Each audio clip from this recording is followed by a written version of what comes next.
Good morning, everyone. It's Karen Whooley. I'm so excited to be here today. Hopefully, some of you will be popping in live here to watch. This is my second podcast back after 18 months off, and I'm really excited to be here.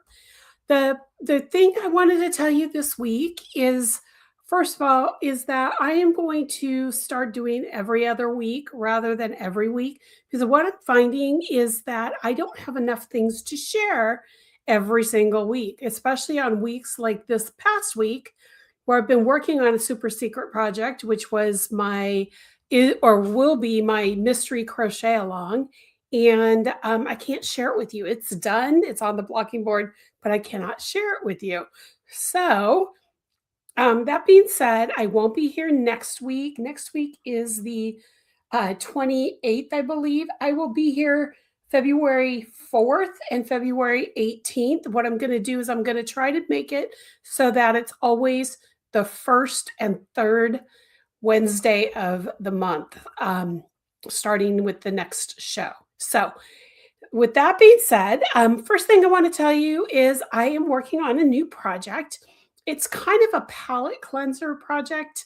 I am doing a class later this year, and I need to make a sample for it. So before I show you with the start of the sample, I want to show you the colors I'm using. Now it's really weird.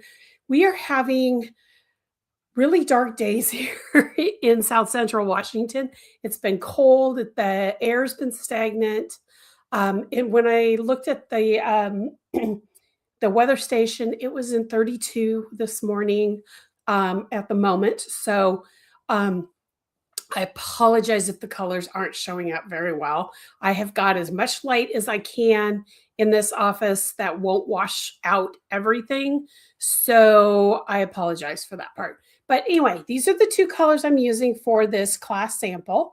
The yarn is from Leading Men Fiber Arts. I'm going to put that up there. Here's the label. Leading Men Fiber Arts.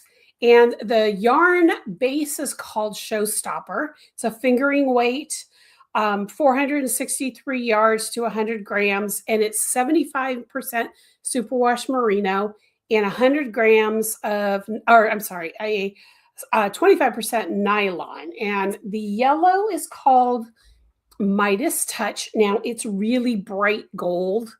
I'm trying to see if I can get it a little closer, and yeah, it's just not giving me the right color. Hopefully next time I'm online, I will have the lighting better in here. This cloudiness is supposed to go away. And I'll show you hopefully the finished sample. But anyway, this is Midas Touch. And this is Bare Necessities. It's basically the bare yarn without any dye. Again, it's fingering weight.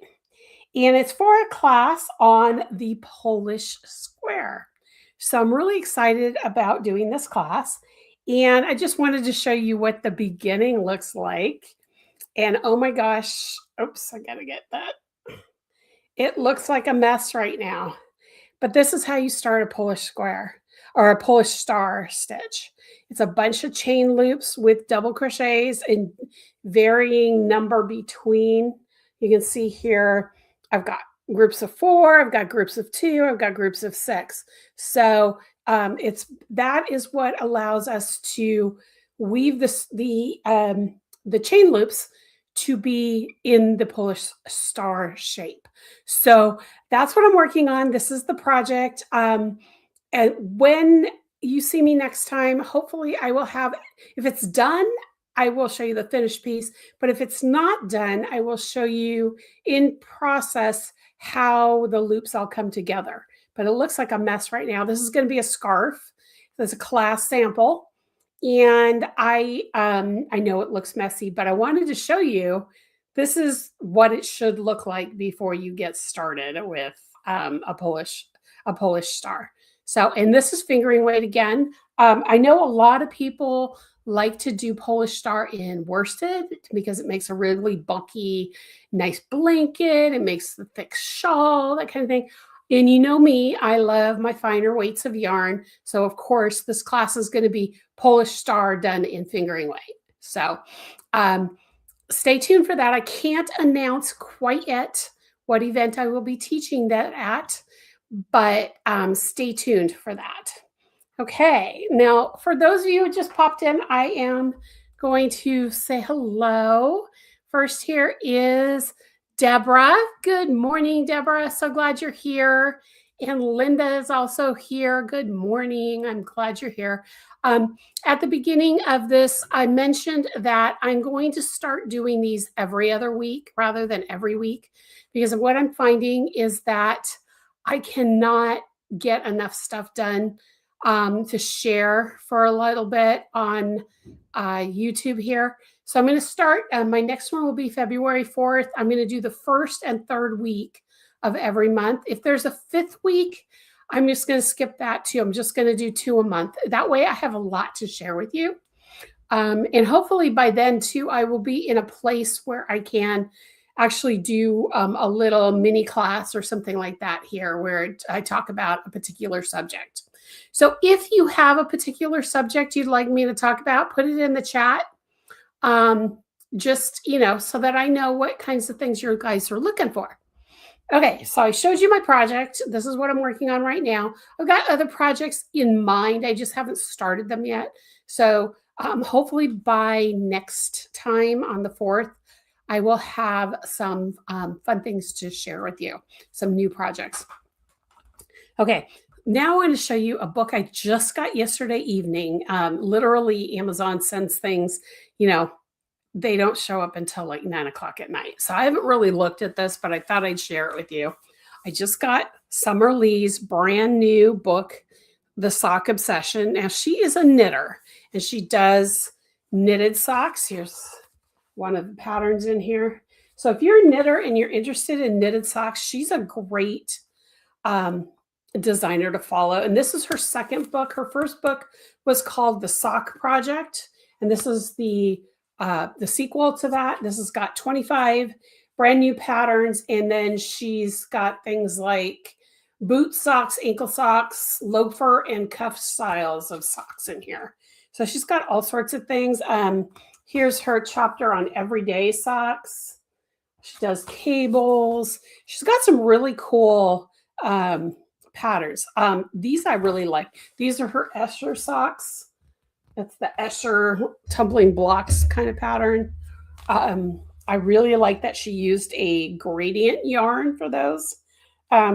Here's one. I can't remember what this one's called, but it's gorgeous. Hang on. It is called Twisted Trellis Socks, and it's based on modern, modern art and modern expressionism, that kind of thing. She talks about what's really cool about this book that she didn't do in the other book is at the beginning, she talks about what the inspiration of each sock is. So like why she did Aran sweater socks, why she did her Latavian rose socks, and she talks about it. She always has a picture in there, something like that. So this is a book that I recommend. I haven't, like I said, I haven't really gone through it all, but if it's anything like her first book, I really like this book. And I'll put a link to purchase it in the show notes when I'm done. But that is pretty much it for this week.